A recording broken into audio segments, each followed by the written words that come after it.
안녕하세요. 저는 46살 여자입니다. 어렸을 적 우리는 제법 넉넉하게 사는 중산층 집안이었습니다. 사업을 하는 아빠는 경제적으로도 가정적으로도 든든한 존재였고, 엄마가 몸이 약한 것 빼고는 형제 4명과 우애 좋게 잘 지냈습니다. 저의 남매들은 영특하고 똑똑한 편이었습니다. 언니는 미술에 탁월한 재능이 있었고, 동생 1명은 법조인이 되고 싶어 했으며, 다른 동생은 의사가 되고 싶었습니다. 저 역시 피아노로 제법 잘 치는데 유명 음대를 다니고 있었습니다. 그중 장남인 오빠는 자기 아빠의 길을 이어 저희 집을 든든하게 받쳐주는 기둥이었습니다. 대신 오빠는 아빠처럼 사업에 관심이 있는 것보다 교육자의 길을 원했어요. 학문적으로도 영민한 오빠는 명문 대학교를 장학금으로 마친 뒤 부윤 교수의 꿈을 안고 미국으로 유학 떠날 준비를 했습니다. 아빠는 우리 남매들을 위해 물심양면으로 지원해 주셨어요. 꿈을 잘 키워야 한다. 꿈을 꾸게 된다면 그것을 이룰 수도 있는 법이야. 머리로 생각하고 가슴으로 믿을 수 있다면 무엇이든 이룰 수 있단다라며 항상 좋은 조언을 해주셨습니다. 저를 비롯한 남매들은 저희 아버지를 진심으로 존경했고, 그 시절 제가 기억하는 가족이 가장 행복했던 시절이었습니다. 하지만 어느 날 행복의 여신은 등을 돌렸고 쉴 틈 없는 불행이 닥쳐왔습니다. 바로 아버지가 쓰러지신 것이었어요. 평소 혈압이 높으셨던 아버지가 IMF로 인해 회사 경영이 큰 타격을 맞게 되면서 모든 수단과 방법을 가리지 않고 회사를 지켜내려던 노력이 무색하게도 마침내 부도를 맞게 되었습니다.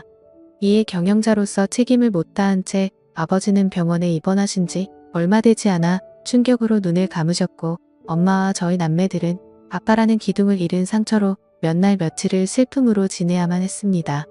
아버지의 장례를 치르자마자 우리는 또 다시 현실을 마주해야만 했습니다. 회사의 막대한 채무로 인해 주변 곳곳에 차압딱지가 붙었고, 제 경제적 상황은 나락에 떨어지고 말았습니다. 엄마 역시 큰 충격을 받아 병원에 입원했고, 저희 형제들은 한자리에 모아 어떻게 이겨내야 할지 고민했습니다.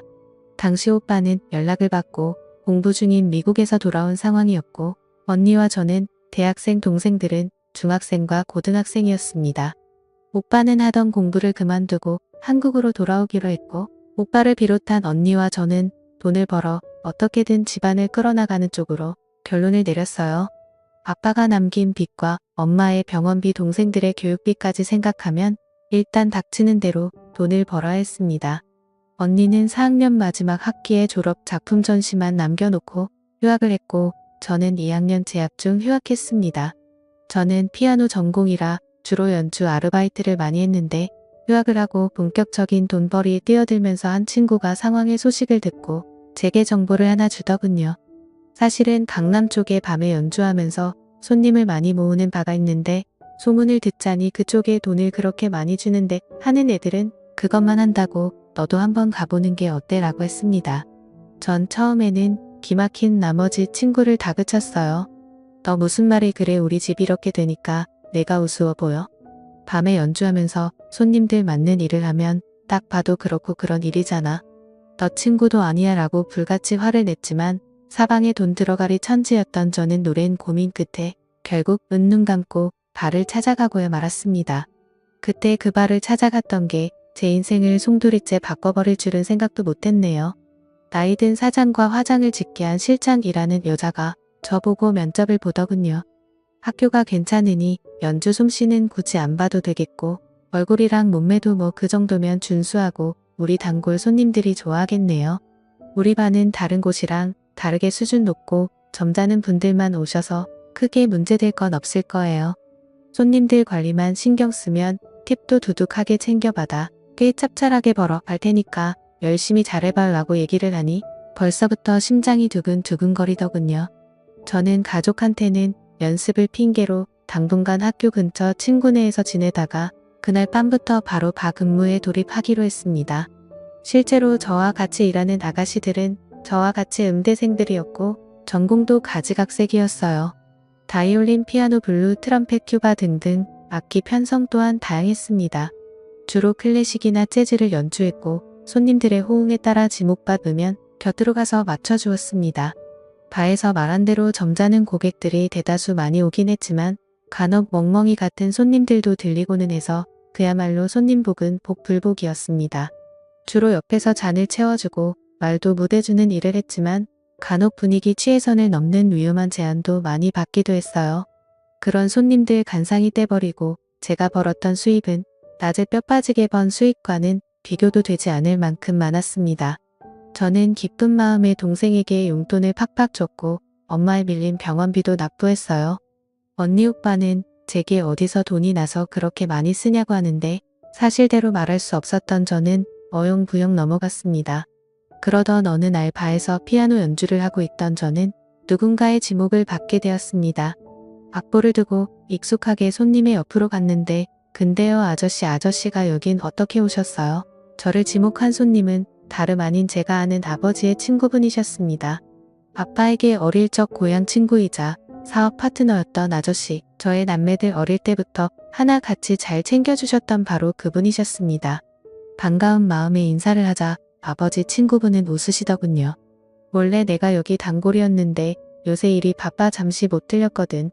이 근처에서 볼 일이 있어 머리 식힐 겸 잠시 들렀는데 내가 연주를 하고 있더구나 하고 술을 권여시는데 저는 어찌됐든 손님은 손님인지라 잔을 채워드리고 아저씨와 잔을 부딪혔습니다.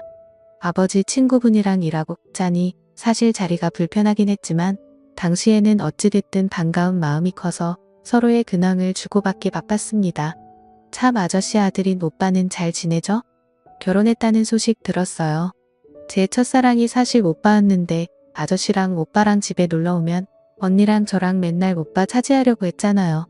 아빠는 우리 속도 모르고 서로 사이좋게 놀아 말했고 그때가 불과 몇 년 전밖에 안 된 것 같은데 모든 게 너무 많이 바뀌어 버렸어요 라고 말하면서 저도 모르게 눈가가 붉어지며 눈물이 고이더군요.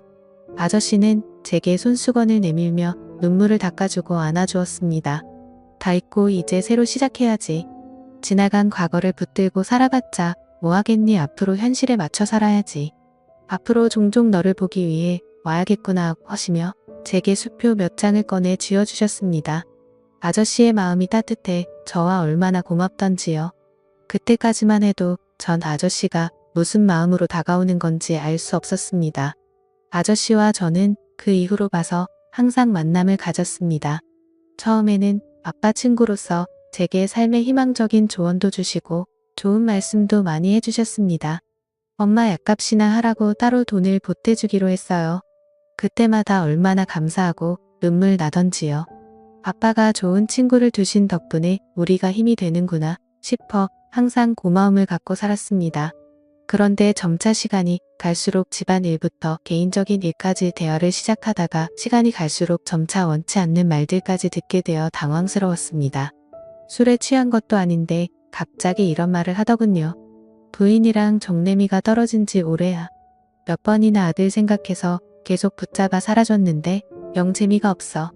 아들도 장가 보내겠다 나도 이제 내 청춘 좀 찾고 싶은데 요새 내가 어느 여자와 사랑에 좀 빠졌거든요 라고 얘기하면서 절 보고 제 손을 잡는데 저는 순간 온몸에 소름이 돋아 어색하게 웃으며 손을 빼내었습니다. 그래서 제 손을 다시 잡는 아저씨가 말했습니다. 너 나랑 만나볼래? 너 돈 필요하다며 이런 데서 일하지 말고 차라리 나랑 연애하면 내가 여기서 일하는 월급보다 더 많이 줄게.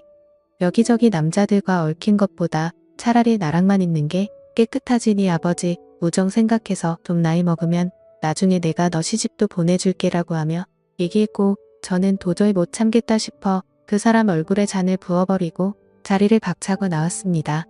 울면서 집으로 막 달려갔는데 처음으로 제가 하고 있는 일이 부끄러웠다고 느껴지더군요.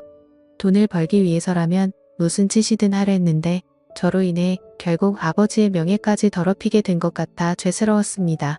그 길로 바로 집에 돌아와서 얼마나 울었는지 모릅니다.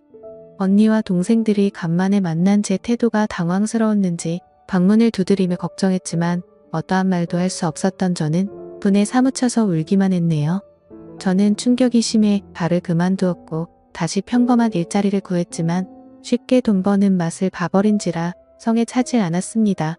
제 수입이 크게 줄어들자 집안은 다시 휘청거렸고 그 와중에 엄마의 심장병이 도져 쓰러져 급히 수술이 잡혔습니다. 생활비와 빚만으로 허덕이고 있는 신세의 엄마의 큰 금액에 수술비까지 감당할 수가 없겠더군요. 그렇다고 엄마 수술을 미룰 수도 없는 상황이었고요.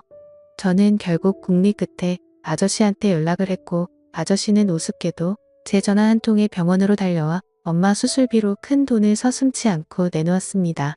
가족들은 그 시커먼 속내도 모른 채 얼마나 고마워했던지 특히나 엄마는 감사하다며 아저씨 앞에서 감동받아 우시기까지 했습니다. 아저씨는 저희 가족들에게 힘들어도 조금만 힘내십시오. 용기와 희망을 잃지 않고 살다 보면 언젠간 볕들 날이 있을 거에 내 친구 녀석 가족이면 제 가족이나 마찬가지니까 제가 물심양면으로 돕겠습니다. 라고 든든하게 말하니 가족들 아저씨한테 다 넘어가 버렸습니다. 가족들의 환심을 산 뒤 저를 따로 불러 주소 하나를 주더군요. 이곳이 내 오피스텔 주소야. 앞으로 이곳에서 자주 보자라고 했습니다. 저는 그렇게 30여 년 차이 나는 아버지 친구와 파국의 미래가 보이는 더러운 사이를 시작했습니다.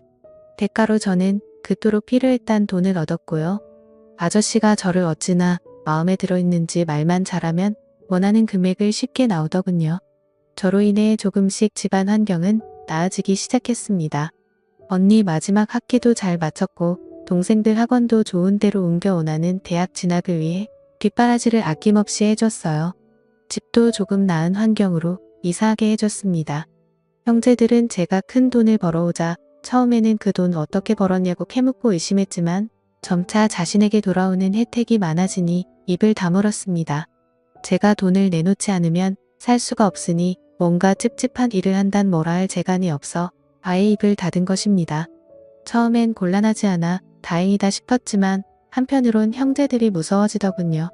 그러다가 교수의 꿈을 포기한 최학원 강사로 월급쟁이 노릇하고 있던 오빠가 저를 앉혀놓고 말했습니다.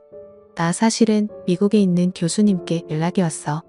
내 사정 알고 장학금 지원해 주시겠다는데 일단 미국에 들어가려면 최소한의 보증금이 필요해. 내가 나중 도와주면 안 될까? 이번이 나한테는 정말 마지막 기회라서 그래 평생 안 잊을게 라고 말하는데 저는 오빠의 절실함이 가슴 안쪽까지 전해져와 모른 척 할 수가 없었습니다. 그날 밤 저는 저를 찾은 아저씨에게 오빠가 필요한 돈을 요구했네요. 처음에는 금액이 커서 안 되겠다던 아저씨도 제가 술수를 부리자 결국 오빠를 위한 돈을 마련해 주었고 오빠는 그 길로 제게 고맙다는 말도 없이 미국으로 떠나버렸습니다. 그리고 그 이후로 20여 년이 흘렀습니다. 20년 동안 수많은 일들이 있었지만 사연으로서는 말로 못다하는 점 양해 부탁드립니다. 대강 큰 틀만 말씀드린다면 저는 그 이후로 그렇게 향후 몇 년간 아저씨의 첩생활을 하면서 아저씨 본부인에게 머리채도 잡혀보고 온갖 더러운 꼴 비참한 꼴도 당해보고 심지어 아저씨의 아이까지 갖게 되었습니다. 본부인으로 인해 집안에까지 모든 일이 알려지게 되었고 저는 가족들에게 돌이킬 수 없는 낙인이 찍혀왔습니다. 집안을 일으켜 세운 긍정적인 대가는 참으로 혹독했네요. 이혼모가 돼버린 저에게 아저씨는 시집 보내주겠다는 약속을 저버리고 더 어리고 예쁜 여자에게 마음을 뺏겨가 버렸습니다. 아이까지 낳고 첩생활하면서 받은 돈이 상당히 있음에도 불구하고 제 수중에 가진 재산은 얼마 되지 않았어요. 허나 정작 제 도움받은 형제들은 다 잘 되어 떵떵거리며 잘 살게 되었습니다. 오빠는 돌아와서 그토록 바랬던 정교수가 되었고 집안 좋은 여자와 결혼을 했습니다.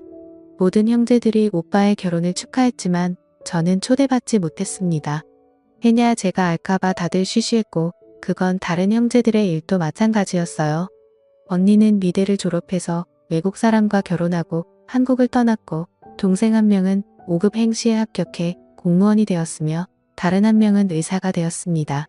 언니 시집갈 당시 모자르다는 혼수 자금 보태고 온갖 더러운 일 다 해가며 동생들 편하게 공부하게 등록금 다 대주고 공부 뒷바라지 해줬는데도 제 잘나서 얻은 권리인 줄 알더이다. 그들이 받은 돈 안에 숨겨져 있던 제 처절한 피눈물과 안을 철저하게 외면했습니다. 그나마 엄마 연락을 가끔 있는데 엄마도 다르지 않더군요. 누구 덕분에 엄마가 건강하게 지금껏 자식들 덕 보면서 사시는 걸 아시는지 모르시는지 그날은 오빠 결혼식을 뒤늦게 알고서 섭섭함 외내게 청첩장을 보내지 않았냐고 말한 때였어요. 엄마가 제 가슴에 대못을 박는 말을 쏟아내시더군요. 저도 한때 반짝반짝 빛났을 때가 있었습니다. 피아노 연주로 콩쿠르에서 상도 받고 목표했던 대학에 입학해 풍부한 재능으로 장래가 촉망되는 피아니스트였습니다. 저도 여느 가족들처럼 평범하게 원하는 꿈 찾아가 이뤄서 사랑하는 남자 만나 연애도 해보고 결혼도 해보고 그 사이에서 아이도 낳아 남들 못지않은 화목한 가정 꾸려가며 살고 싶었어요. 그렇지만 가족을 위해 모든 걸 다 희생했는데 그들은 단말 다 빼먹은 제 몸뚱아리가 쓸모 없어졌다고 이제와 그림자로 살려만 하는지 모르겠습니다.